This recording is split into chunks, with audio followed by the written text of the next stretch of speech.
Our next presenter is Maria Coelho. She's a fourth-year PhD student in the Civil Systems program offered by the Department of Civil and Environmental Engineering at the University of Maryland. Her research aims to enhance decision-making in urban settings by integrating artificial intelligence technologies with distributed behavior modeling.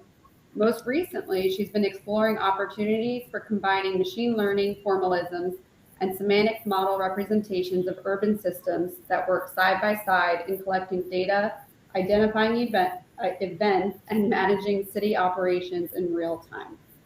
Today, Maria will be presenting Architecting Smart City Digital Twins. Maria, I'll turn it over to you.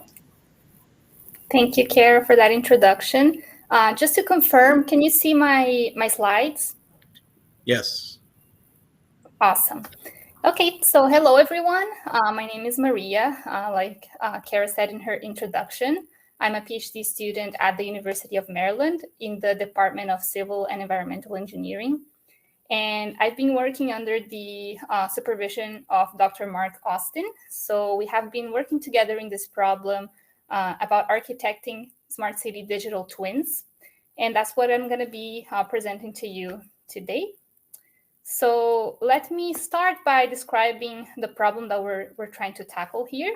So because we come from a civil engineering background, urban systems are very interesting to us, and that's what we have been using as the application for this study.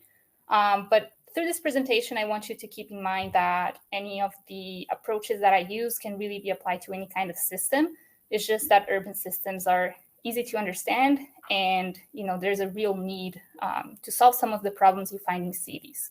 So with that being said, with the advances of technology, our cities nowadays are equipped with information and communication technology that create a lot of data that we are able to access for different systems across our cities. But because a city is a system of systems, a lot of times those technologies are implemented in siloed ways, which can hamper the possibility for a better decision-making.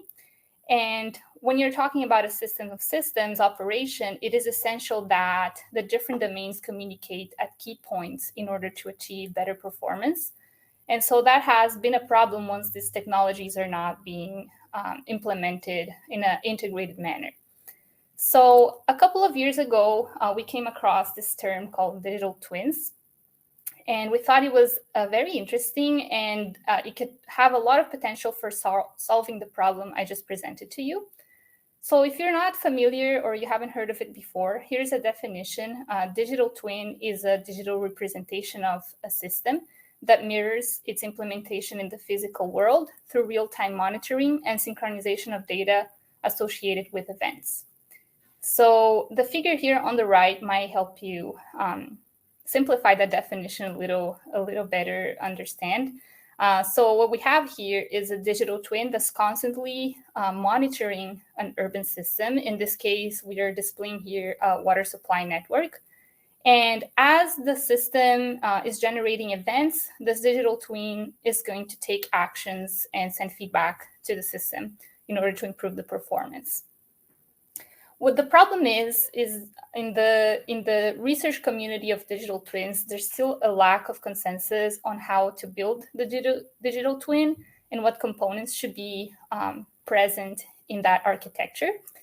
And so we saw an opportunity here to help this community define what should be the components present in a digital twin, specifically applied in this case to an urban system. So for urban systems, they need a digital twin needs to be able to solve 2 points that I have listed here. First, it needs to identify anomalies in the system performance. And second, it needs to model the behavior of different domains and the interactions between them. And so these two tasks can be easily performed by semantic modeling and machine learning. So we believe that a digital twin is going to be composed of a combination between machine learning and semantic modeling, that these two are going to be working side by side in monitoring events and sending feedback to the systems. So before I keep moving forward, let me just clarify what is semantic modeling and what is machine learning so that we're all on the same page. So semantic modeling is the representation of the meaning in a data set. And so the way that it does that is by organizing the data into categories, oftentimes known as classes. And then it also defines the relationships between those classes and uses rules to describe behavior. They can be constructed using ontologies, rules, and reasoning mechanisms.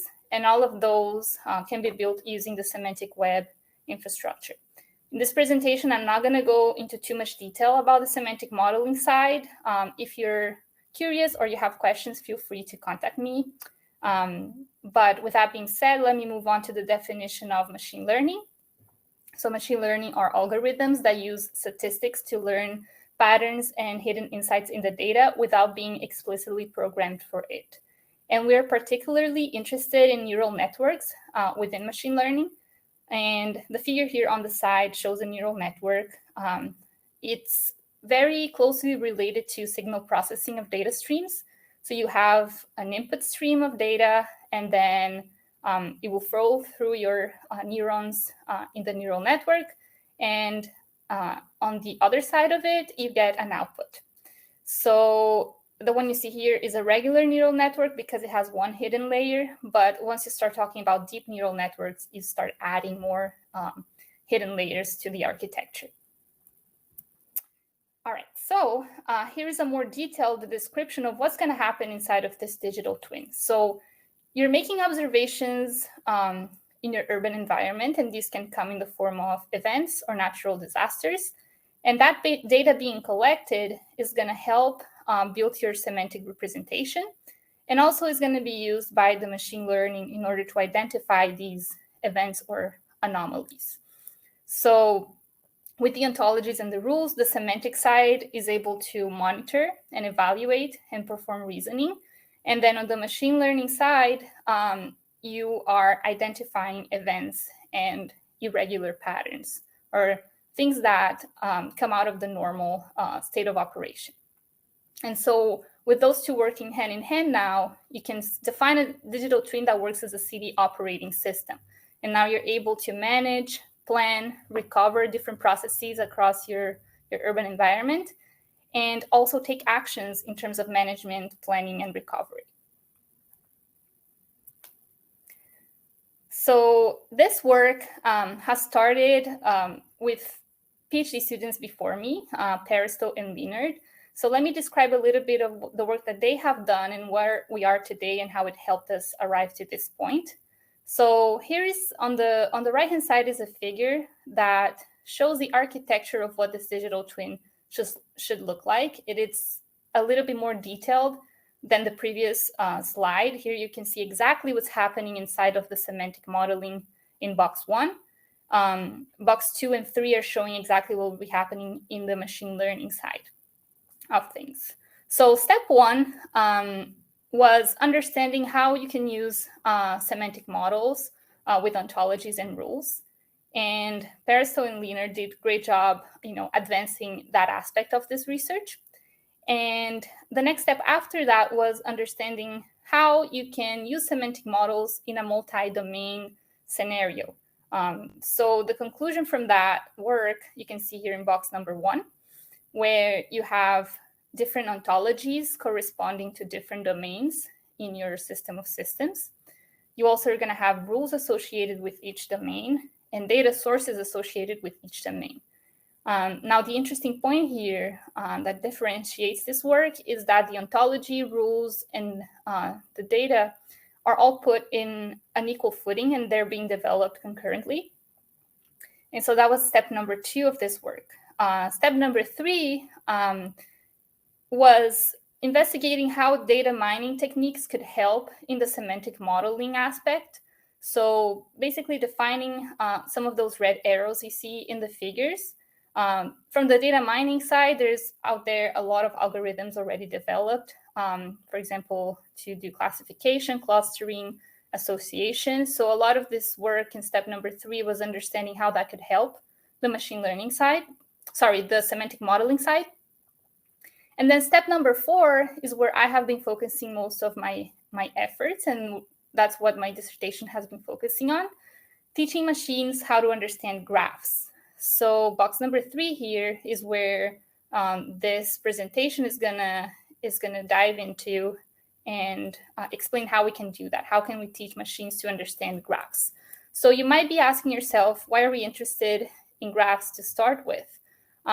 Well, like I said before, cities are systems of systems, and they are usually represented as graphs. You can see here in the figure different city systems that can be represented as graphs. For example, waterways, transportation, information and communications, emergency services. And those graphs are interconnected and oftentimes interdependent as well. So understanding how to learn graphs becomes very important in a city context. These graphs can be homogeneous, heterogeneous, carry auxiliary information in the nodes or in the edges. The edges may also be directed, undirected. They may have a weight associated with them. But if we walk away a little bit from the urban perspective and we just think about systems in general, a lot of model-based engineering, you're building models of system structure, system behavior, and so forth. And the common abstraction among all those models oftentimes are graphs. So understanding graphs are critical from any systems kind of problem. So with that being said, what is our contribution? Well, here are 3 points that we aim to achieve through this work. One of them is identifying what kind of machines, architectures, and strategies of learning can be used for a variety of different graph structures and their attributes. Like I mentioned, graphs come in different formats. So can we have an architecture that is guaranteed to work all of the time for all the different types of graphs that there are out there? Second point is to exercise that machine architecture and strategies of learning on 2 case study problems, one of them being a water distribution system, and the second, an urban metro rail system. And then last but not least, we wanted to explore the effects of graph size on the learning performance. So how scalable is these architectures that we're going to investigate and the strategies of learning? So when we say that we're trying to learn the structure of a graph, it is basically meaning that we want to define whether a connection between 2 nodes exists or does not exist. So this can be framed as a binary classification problem. If an edge exists, the model should be outputting a value of 1 or true. And then if a connection does not exist, the model should be outputting 0 or a value of false, right? So if we come at it from this perspective, this becomes a binary classification problem. So here are some classical binary classification problems that have been used in the computer science community. They're called logic gates. And in these kind of problems, you have 2 binary inputs. And depending on the combination of whether you have a 0 or a 1 in one of your inputs, you receive a binary output as well. So for the AND gate and the OR gate, the solution to these problems are very simple because all you need is one hyperplane in order to classify whether your output should be 0 or 1. But for the XOR problem, it becomes a little bit more complicated because now you need 2 hyperplanes to separate these 2 classes.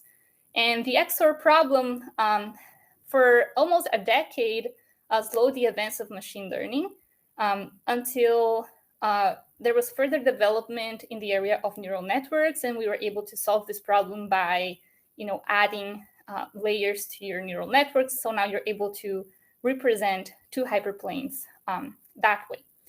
A very important work was published in 1987 by Lippmann, where he was trying to define how many layers will be needed in a neural network in order to solve different kinds of classification problems. So you can think of the XOR problem as the one shown here in the center row, where you have 2 classes and you're trying to isolate one of the classes.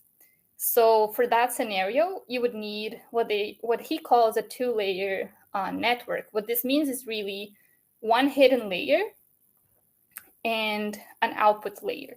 So the one hidden layer, what defines the number of neurons you would need there are the number of hyperplanes that are necessary to classify the problem.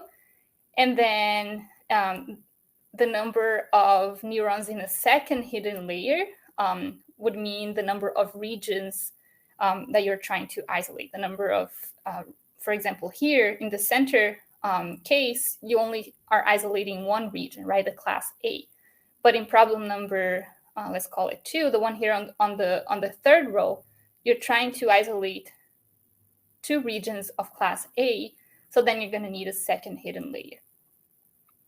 And the number of neurons in the second hidden layer is equal to the number of regions you're trying to isolate. So in this last example here, it would be 2 neurons. So very interesting work. If you want to know more detail about how this is done, I really recommend going through Lippmann's paper.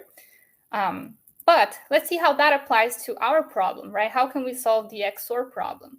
So if we remember, the objective of this study is to be able to learn graphs. So let's try to look at the XOR problem as if it were a graph, right? So depending on your input, you're going to have a binary output. So you can think of it as an adjacency matrix.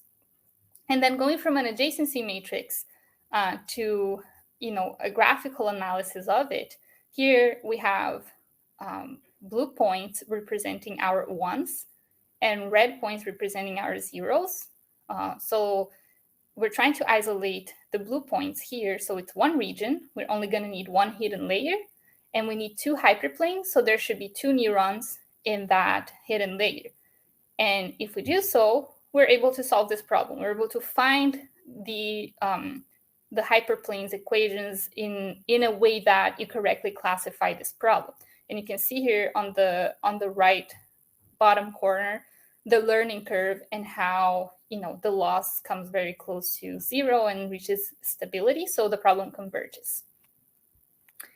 All right, so we were able to do that for the XOR problem, but our objective was to apply this to urban networks. So we compiled a set of typical topologies you find in urban settings, and here are some of them. You can have rings, stars, lines, and we try to apply that approach to all of these. And to no surprise, we were able to solve it following those rules. Now, one interesting thing that we noticed was with the mesh topology, and that's where I'm going to talk about in the next couple of slides. So with the mesh topology, here is the adjacency matrix for the mesh topology.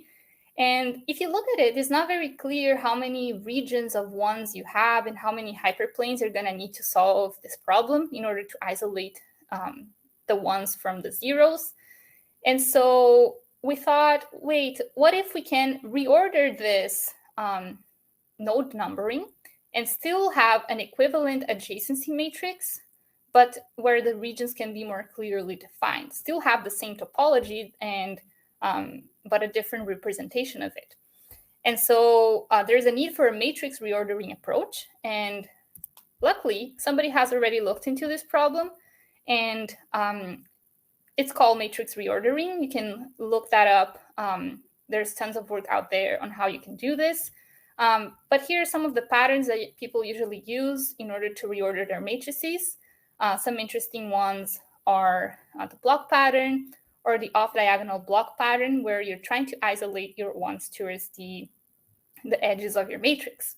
So if we use an off-diagonal block pattern algorithm to the mesh topology, we can reorder it, and you can see how it's still the same topology, but now the numbering of our nodes has changed, and all of our ones have been pushed to the corners. And so now we can, more clearly, I have 2 regions here of ones, I have 1 region of zeros, and I'll probably need 2 hyperplanes in order to isolate this.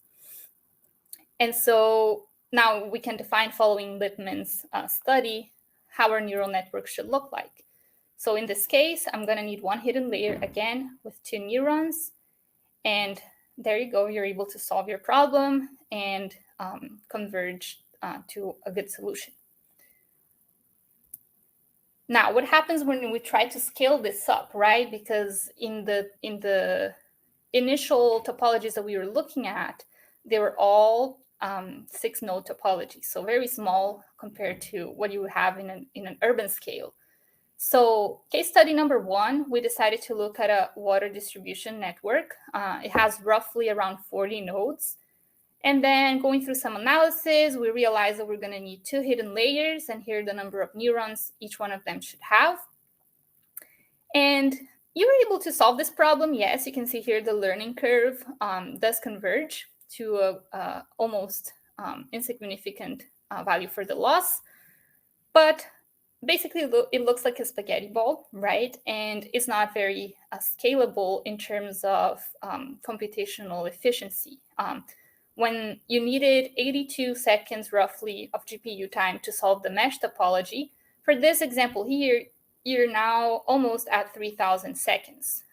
So there needs to be some way of decomposing this problem into smaller pieces, and let's do that and try to see if it can save us some computational cost. So if we break this down into pieces of network, and we try to learn each piece individually, now our computational cost is significantly lower. And from an urban perspective, this makes more sense, because once something changes in an urban environment, you don't want to have to relearn your entire system. You might want to relearn just the piece of your system that has changed, which makes more sense. So with that being said, let's try to scale this up a little bit more and take a look at the urban metro rail system of the city of Washington, D.C. And here again, if we try to solve this problem, sorry, I just realized that this was hiding my results. I can go back to it during the questions if anybody's curious about the numbers.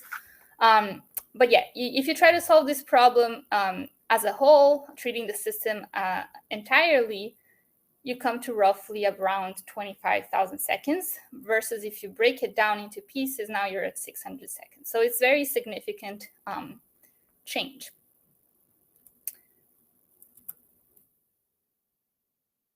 All right. All right, so in conclusion, let's go back to our architecture, right? And remember, we were trying to focus on box number 3. So what we have done is we have identified architectures and learning strategies for a variety of different graph structures. We have exercised those architectures and strategies on true case study problems. And we have analyzed also the effects of the graph size on the performance. And we came to the conclusion that in order to scale this up, we need to decompose our system. And so what are the next steps for this research? What are we still missing? So one very important point is that our current approach only captures the structure of our network, but not the node attributes or the edge attributes. So that's something that we want to look into going to the future. We want to have architectures that are able to capture both the network structure and the attribute evolving patterns, because it is very important to have that when you're learning in a dynamic environment. A second point is that we want to explore the concept of autoencoders. So autoencoders are neural networks that are learning a system with the objective of reconstructing it. And so that guarantees, robustness, and that what you have learned is actually an accurate representation of the system. And the way they do that is by, bringing the system through an encoder where you define a vector that represents that system, and then you decode it back into a graphical form, and you're trying to minimize the loss between the input and the output. So that's something we are wanting to explore as well. And lastly, this is where we will close the loop and take it back to the semantic modeling. So if we are able to extract a representation from our system and put it in graph format, and then feed it through an autoencoder, through those vectors of that represent our system, we can then try to identify patterns or anomalies through machine learning, and then send it back to the semantic side and allow the semantic model to make decisions and send feedback into the system. So that's the overall goal, right? We want to close the loop between box 1 and box 3 of our architecture diagram. So with that being said, here are some references of previous work that we have published if you're curious to take a look. These are good for building the background of what I just presented today. Also, feel free to contact me or Dr. Austin if you want more in-depth explanations. But I will stop my share screen now so that I can take a look at the chat for any questions that may have popped.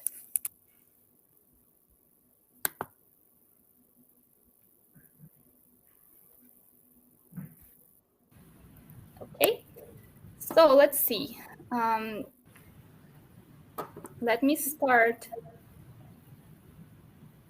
with Beth's question. So she said, do you think we could use your digital twin concepts for tabletop exercises for emergency preparedness? I was also thinking of this as a way to perform red team loss scenarios for cyber attacks or safety concerns for an event. Example, a marathon, parade, festival, protest, any large gathering. Yes, Beth, I think so. Like I said, this digital twin concept is not limited to urban applications. It has been widely used in aerospace, in manufacturing as well.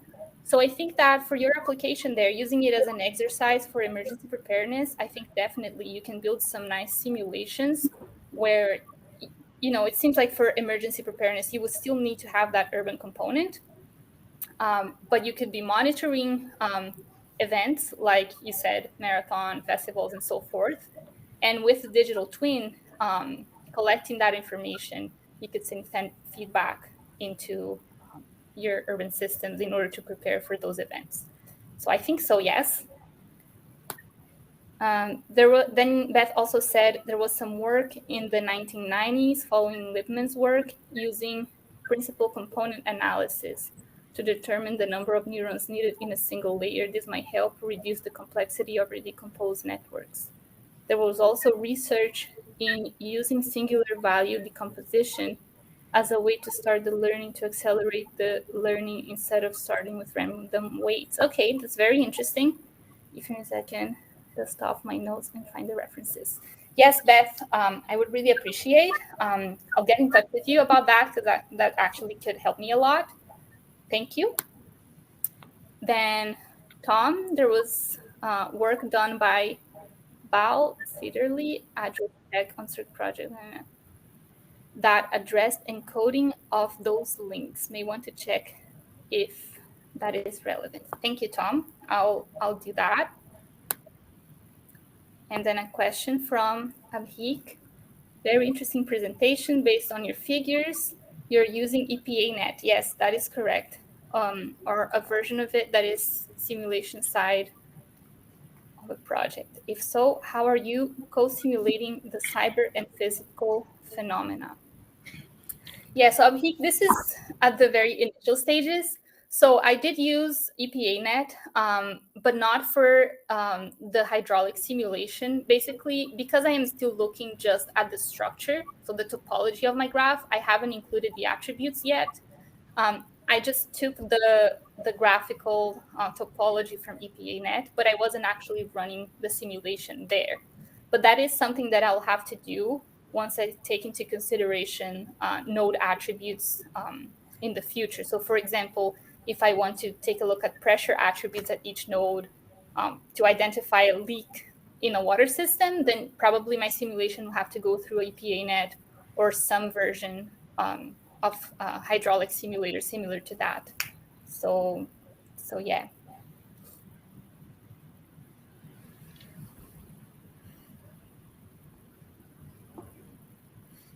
Good.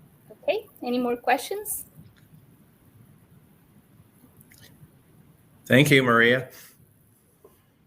Excellent presentation. Of course, thank you.